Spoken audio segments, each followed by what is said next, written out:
It's bad. More than 770,000 people were unhoused in a single night in 2024. Homelessness in America reached record high numbers earlier this year. The number of homeless families more than doubled in some cities like New York and Chicago, where migrant families were bused from border states. America just hit a record high homelessness number, and it's up over double digits, more than 18% in just 1 year. It's even worse when we look at family homelessness and the rise in, my gosh, get this, unaccompanied youth homelessness, meaning like a 15-year-old kid homeless and drifting by themselves. And this is all in the most powerful nation in the entire world. Learn how bad homelessness is, even if you have a home, how this is going to make your life worse too, and how Trump wants to address this. It is major.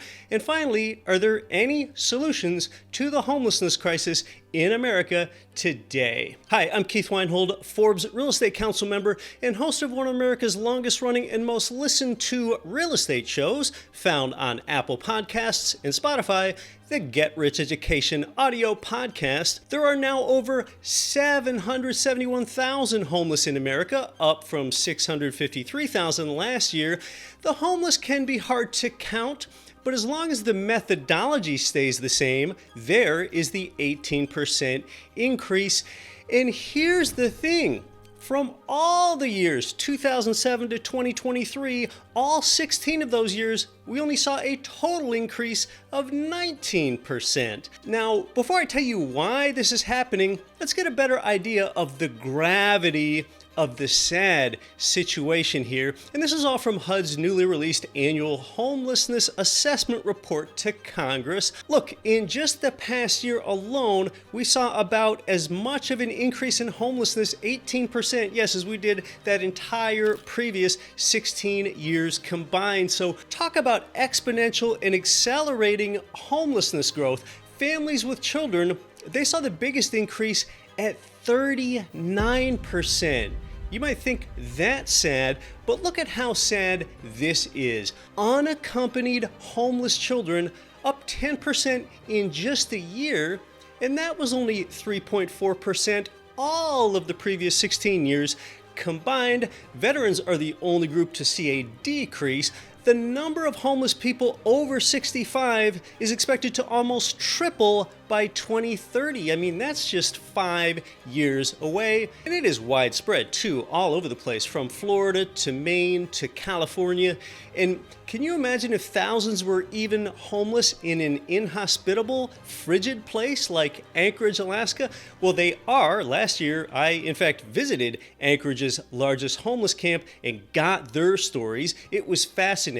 Before I show you the huge reasons for the giant homelessness surge and Trump's solution, you know something, even if you do have a home, why does this condition actually make your life worse? Well, of course, homelessness can make your city blighted, but beyond that, just think about how many ways it's changing your week in and week out routine now. Like, when I walk into some grocery stores, I notice how things are different than they were 5 years ago in those same grocery stores. Do you notice these things? I mean, now more often there is an armed guard as soon as you walk into the store there near the entrance. Well, someone's paying for security. Whether it's the store and passing along the price to you, or whether it's a municipality that provides a security, well, that's where your tax money goes.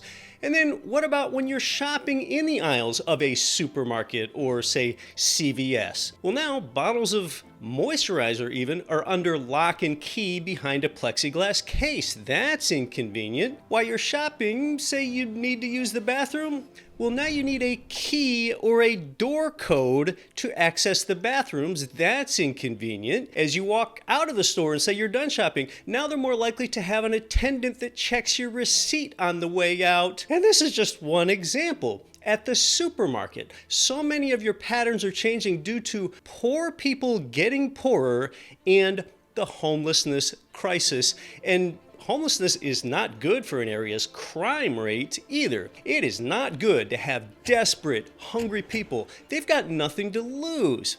I mean, if you're homeless and go to jail, hey, well, now you've got a clean place to stay. It might be an upgrade. Oh, gosh, you don't have to, but hey, if you would, go ahead and put a like on the video before I get to the reasons for homelessness, Trump, and solutions. Thanks in advance for the like. So why is homelessness growing at this alarming rate? Well, higher prices for real estate, which is something that really accelerated in 2021. And those prices are not going to relent. They are not going to go down in a meaningful way anytime soon. And higher rents. Rents really started taking off around 2021 as well. Higher rents mean more evictions. Well, eviction, that is the start of homelessness for a lot of people. We are a real estate channel here after all, so a third reason is the lack of housing overall, which I've covered that extensively elsewhere. The housing supply crisis, yep, like I say, the housing crash already happened.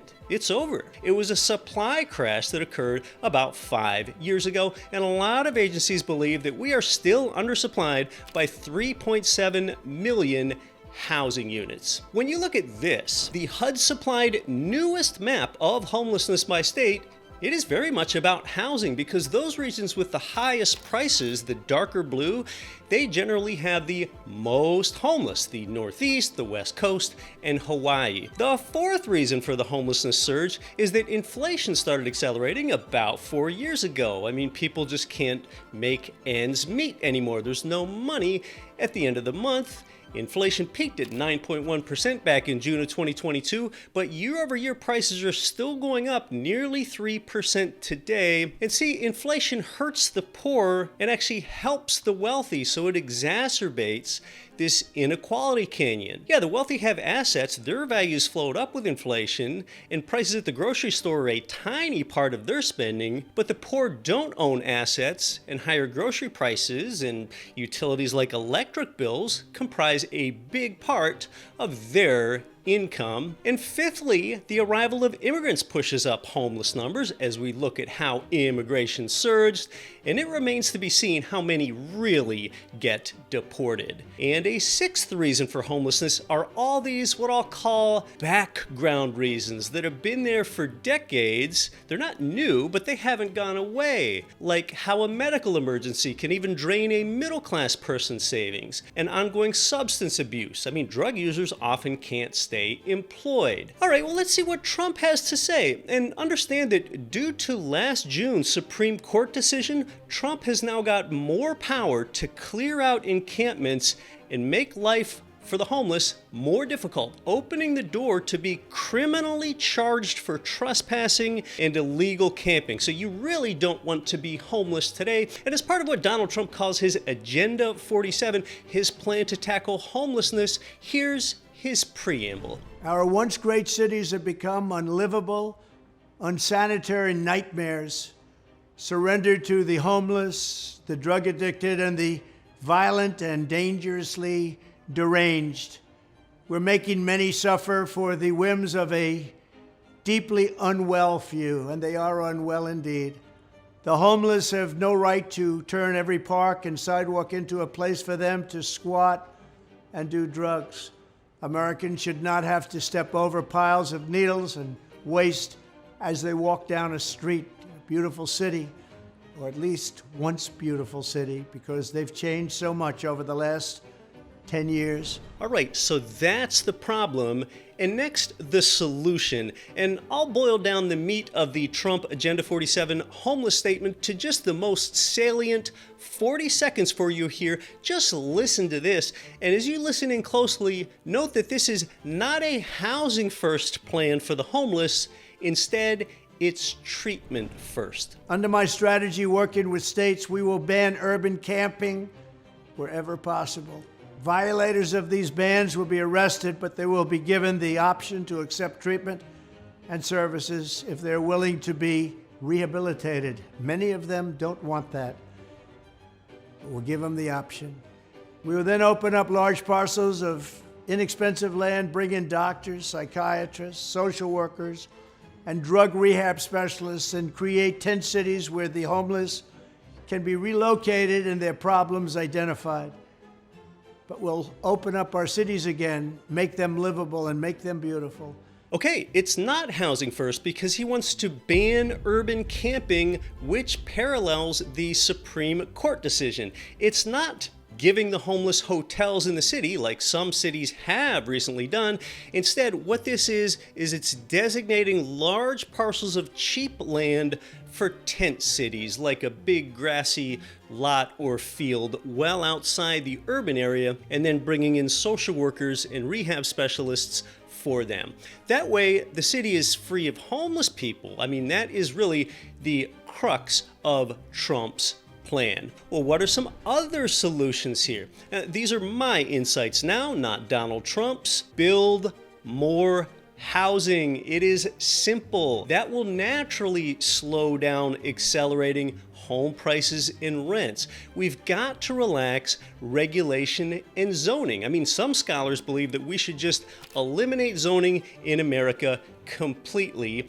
And, you know, especially for help with affordable housing, one way to relax regulation is to revisit some of these over-the-top safety items and concerns. You know, it sounds kind of funny to say out loud, but all of this contributes to even making the most minimum affordable housing impossible. Another solution is that you've got to kill NIMBYism in a lot of cases. That's not in my backyard. Yeah, people saying not in my backyard that already live there. I mean, a person can act all pro-development and free market, and they want to have their home built just how they want it and just where they want it. But then as soon as it's built and they're living there, oh, now they don't want any others moving near them, and they sure don't want apartment buildings nearby. So that's what we need. Kill NIMBYism and allow taller structures to be built. That is called upzoning. And it doesn't have to be a gigantic apartment building every time. We also need more MMM properties, multifamilies missing middle. That means building more 2 to 4 unit structures in single-family neighborhoods, duplexes, triplexes, and fourplexes. And a lot of those, they can be built to look like single-family homes, yet it's affordable and it helps with density. Another solution to deal with homelessness is to bring down inflation. The government needs to stop printing, say, $1 trillion to pay for a program, whether that's sending aid to foreign nations or whatever it is. I mean, when more dollars are created like that, expanding the money supply, it debases the currency that everyone else is holding on to, including your dollars, and it makes everyone from landlords to grocers have to raise their prices. Before I tell you about a fascinating visit and show you footage with my conversations with disheveled Alaskan homeless people where I went right inside their tents. If you're interested in real estate, like I mentioned earlier, listen to me on the Get Rich Education podcast every single week. It is different from this content. You can just download the free Get Rich Education mobile app to listen. We've got the QR code on screen for you there, or you can find it on Spotify and Apple Podcasts. I made an almost crazy video and it felt borderline risky to do. Watch me visit the homeless in the snow of Anchorage, Alaska's largest homeless camp. I could hardly believe what they told me and showed me. You can watch that now right here.